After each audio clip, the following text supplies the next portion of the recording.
वैदिक पंचांगानुसार श्रावण महिन्याच्या अमावस्या तिथीला पिठोरी अमावस्या साजरी करतात। त्यानुसार यंदा 22 ऑगस्ट 2025 रोजी दुपारी 11:57 ही तिथी सुरू होईल, तर 23 ऑगस्ट 2025 रोजी 11:37 ही तिथी पूर्ण होणार आहे।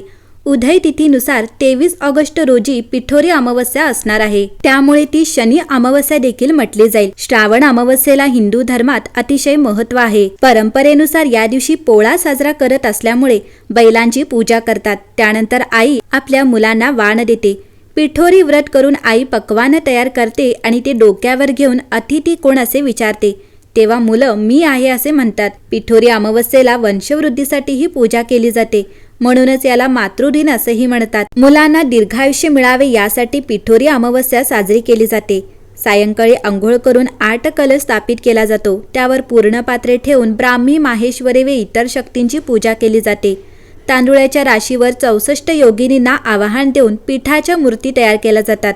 तसेच पिठाने तयार केलेल्या पदार्थांचा नैवेद्य दाखवण्यात येतो, म्हणून याला पिठोरी व्रत म्हटले जाते।